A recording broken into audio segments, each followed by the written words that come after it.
Good morning, basketball world. This is the Around the Association podcast for Friday morning, November 15th. And I'm your host, Thompson, checking in with you this morning.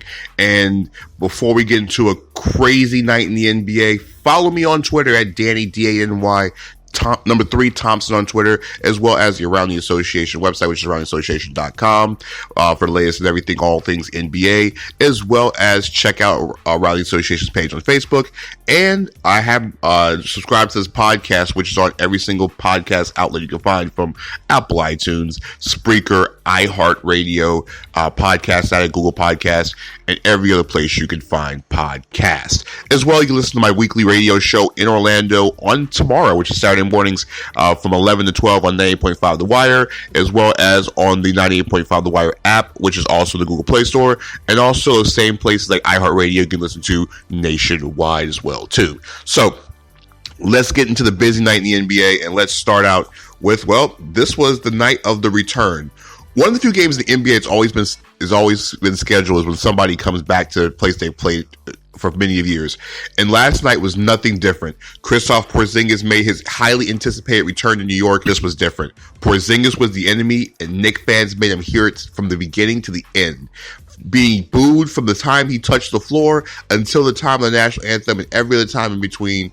Marcus Morris finished off the booing with a humongous three-pointer with 13 seconds left to go, and the Knicks beat the Dallas Mavericks 106-103 last night in Madison Square Garden, in a place that was a zoo when it comes to boos.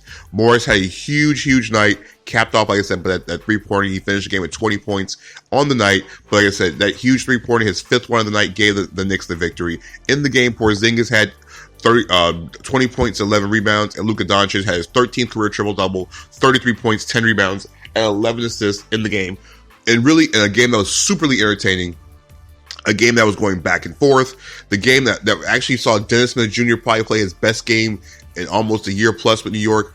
Dennis Smith against his former team last night, a piece that was part of the trade as well, too. 13 points, 6 rebounds, 8 assists off the bench last night in 29 minutes. This was a Dennis Smith Jr. Knicks fans have been waiting to see, and it was a raucous atmosphere.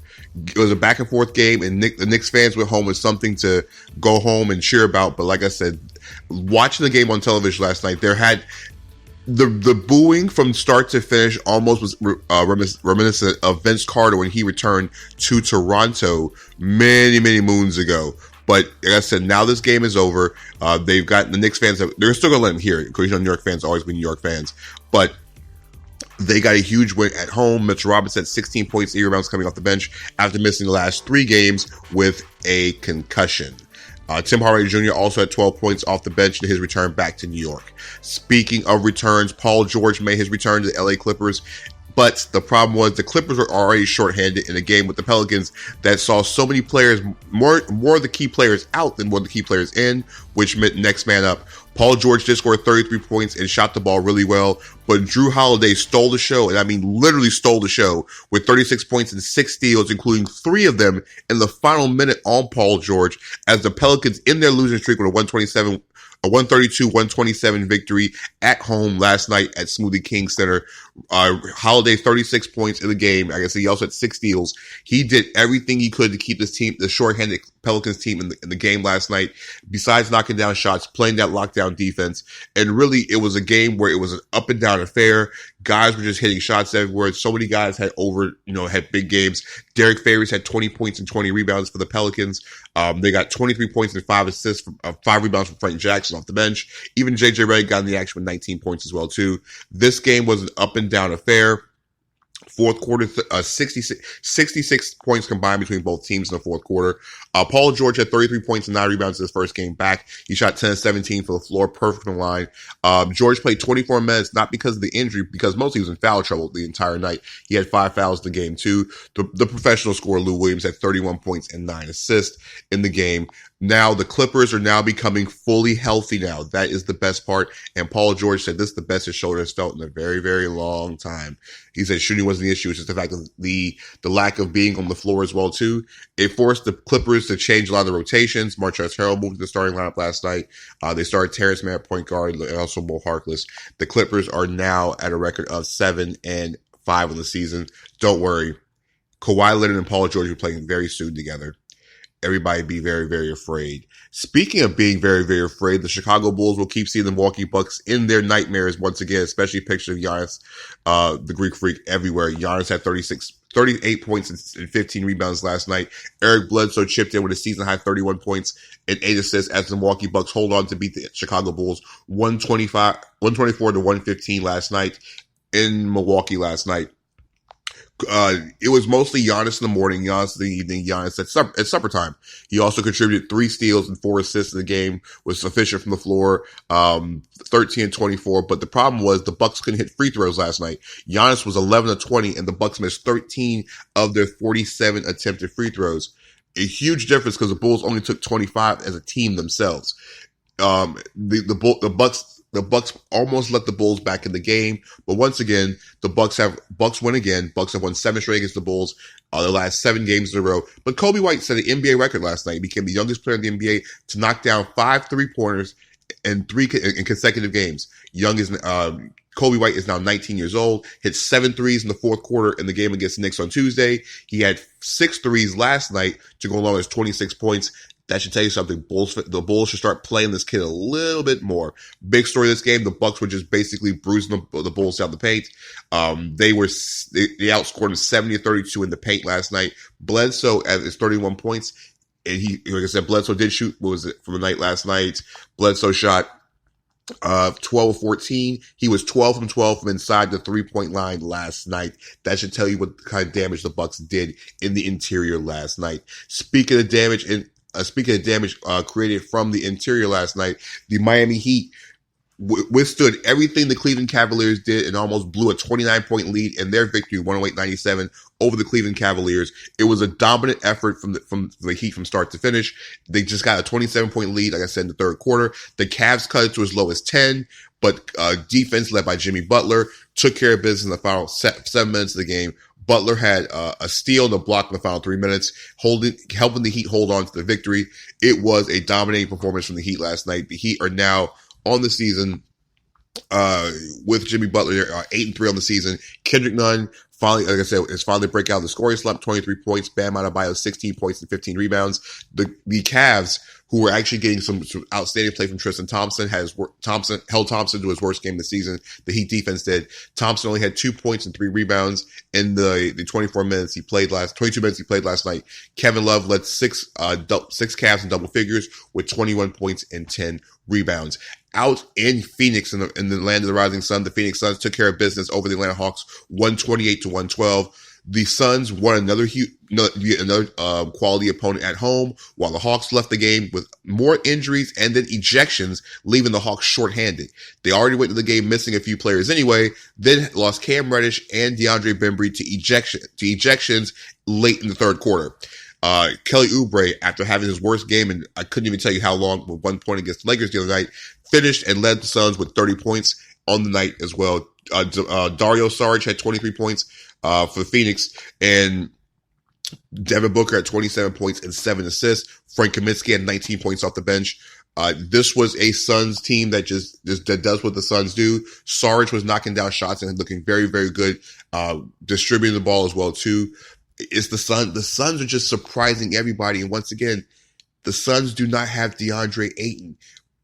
We can only imagine what's going to happen when Ayton comes back in a few weeks. The Suns are now 7-4. They're off to their best start literally since 2009. It's been 10 years. The Suns have gone through so much. Like I said, every night the Suns play, I'm more and more amazed at how good the Suns team is compared to what I thought they were going to be in preseason. Once again, the Hawks ended up last night shorthanded completely. They were led by Jabari Parker at 24 points and 7 rebounds. Trae Young had 21 points and 13 assists, and Alex Len had 21 points and 10 rebounds off the bench. It was just, like I said, it was a game where the Hawks were just shorthanded. When you lose DeAndre Bembry and Cam Reddish in the game, he only played 19 minutes, scored 0 points. The Hawks didn't have enough depth as it is. They were missing so many guys anyway due to injuries and, like I said, John Collins' suspension. The Hawks would just be glad they actually finished the game as well. Final game of the night out in Denver, which was the final game on TNT last night. The Denver Nuggets hold on to be the Brooklyn Nets 101-93 in a game where Brooklyn, you can tell, was extremely exhausted. This is Brooklyn's 4th road game in 7 nights, and it showed. The second half was really led by Miles Plumlee and the Nuggets defense holding the Nets to 0 of 17 shooting from the three-point line. It was brutal in the second half. Nikola Jokic had 18 points and 10 rebounds to lead the Nuggets, but it was really the energy of Miles Plumlee in the fourth quarter, especially the second half of the fourth quarter. Plumlee, the numbers don't really show the impact he made. He had 10 points, 7 rebounds, but the things he did defensively, he also led the game with a plus 10 for Denver last night.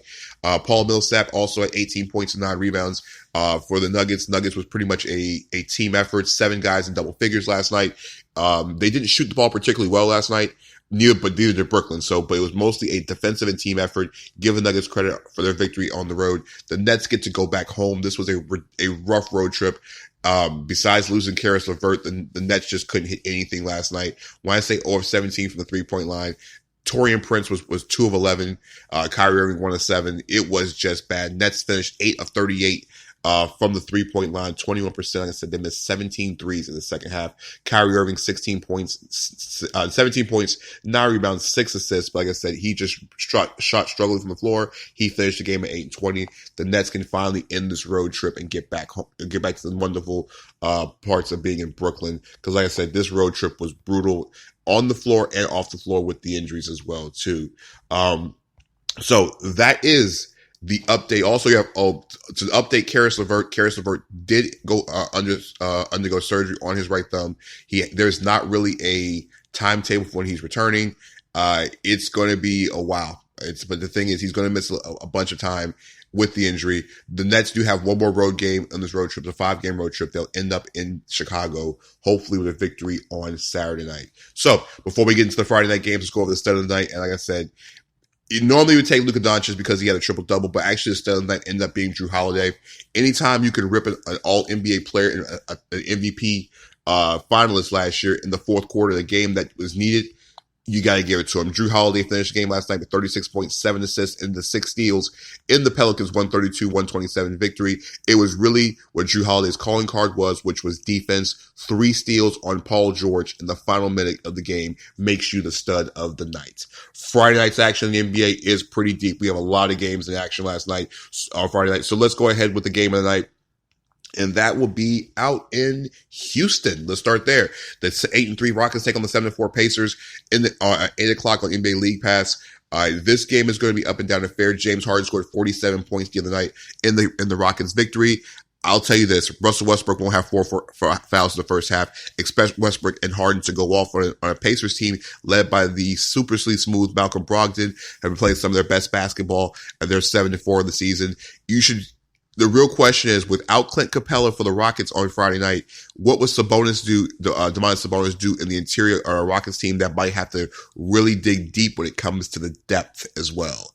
Other games on the schedule will start from top to bottom. We'll go with the 7 o'clock game out in Charlotte between the 4-8 Hornets and the 4-7 Hornets and the 4-8 Pistons, and two teams that have been reeling. Pistons are still trying to get used to Blake Griffin and Derrick Rose being reinserted back into the lineup. Hornets are just a team that's been very, very scrappy. They should have won the other night against Memphis, couldn't stop Ja Morant in the fourth quarter and also had fourth quarter lapses. The real question for the Hornets is, will Devontae Graham stay in the starting lineup? Dwayne Bacon did miss the game the other night due to injury. I wanted to see if James Bridges would keep his best scoring option on the floor to start the game. Magic and Spurs, the matchup of two teams going in two of the same direction. Ironically, the DeMar DeRozan trade rumors also is a part of this as well too. Magic had their best best quarter of the season last night. Best quarter of the season on Wednesday night when they beat the Philadelphia 76ers. Even though it was without Joel Embiid, they scored 32 points and used lockdown defense to keep force 6 turnovers and force the Sixers to shoot 6 of 17. Spurs are reeling. They have to figure out what kind of guard rotation they're going to have and also keep LaMarcus Aldridge happy against a Magic team that really that should see Jonathan Isaac spend most of his night on LaMarcus Aldridge. Utah and Memphis will get together in the Mike Conley return home game. This won't be a boo fest, that's for sure. Mike Conley should get a humongous ovation as one of the all-time Grizzlies' greatest players goes against the guy that replaced him in Ja Morant. This should be entertaining. I love this. This is one of my favorite matchups of the night because it's always good to see a guy get love from a guy who's given blood, sweat, and tears for an organization to come home and get that ovation. It should be a memorable night, but I'd say Ja Morant might go ahead and spoil that party. Sixers and Thunder. Joel Embiid should be playing tonight. for the Sixers against a Thunder team that struggled in their last game. They Shai Gilgeous-Alexander has his worst offensive game since he played for the Clippers against a Sixers team that is known for their defense. Don't worry, the other night's game against the Magic was an abomination. Those things don't happen very often, especially Tobias Harris's shooting won't happen again in Oklahoma City tonight. I do like the Sixers in that game. Late games tonight, there's two of them real late. Celtics and Warriors will be the second game on ESPN tonight. I know the game sounded really good in the beginning of the season. Now the game looks pretty bad. The Celtics have won 9 straight games going into the Warriors team, who is the worst in the NBA at 2-10. Enough said. Kings and Lakers will be the last game of the night on Saturday night. You also have the Lakers, who should get Anthony Davis back in the lineup against the Kings team that actually won the other night. They beat a very a sliding Portland Trailblazers team without De'Aaron Fox, who's going to be out for about at least a month. The Kings going this game against the Lakers really shorthanded, but Bojan Bogdanovic had a huge game, especially playmaking wise. I wonder how much of a playmaking role he's going to take on tonight, especially with LeBron James and Anthony Davis and the LA Lakers coming to town. Since it's Friday night, let's go over a couple of games, maybe over the weekend, that you might want to watch that do seem interesting on the schedule. Like I said, Saturday night, you're going to have the Rockets on second back-to-back against the surging Minnesota Timberwolves. The Timberwolves have been surging because of the play of Andrew Wiggins and Karl-Anthony Towns, the NBA's highest scoring duo in the league. The only two guys averaging 25 points a game or more against the Rockets, who have their dynamic duo of Russell Westbrook and James Harden. Should be an up and down and fair. Bucks and Pacers. Pacers are second in back-to-back. The Bucks are, especially a harder game against a division foe. Malcolm Brogdon against his former team sounds really juicy as well. Also, one more game on the schedule. I'm going to say Blazers and Spurs should be something to watch out for because you don't know if Carmelo Anthony's going to make his season debut. The Blazers are weak on the front line, and we might get a chance to see Carmelo. If not, it will probably be Monday night against the Houston Rockets, and that's another story for another day. Sunday night, Sundays are always in the NFL season, kind of a light schedule on Sunday. The game to watch on Sunday, I would have to say more likely would be the Hawks going against the Lakers at 9:30 Eastern time. Anytime Trae Young gets a chance to play against LeBron James, it's always must-see television because of the excitement level of that game. But don't forget, Memphis and Denver is 6 o'clock. That should be fun as well, too. The Magic also play a game at home against the Washington Wizards. Again, the Magic should be able to win at home. Sixers and Cavs also play Celtics and Kings. Early game out in Sacramento. And Warriors and Pelicans, we don't really need to discuss that. So, once again, follow me on Twitter at Danny, DANY, 3 Thompson on Twitter, as well as the Around the Association podcast. Subscribe to it and pass on to your friends on every single social media platform there is known to man. And follow the Around the Association, the Facebook page, and the website for everything all NBA. So I'll check with you guys Monday with the Around the Association podcast. Catch you up on the weekend. This is Danny Thompson for Around the Association. Peace.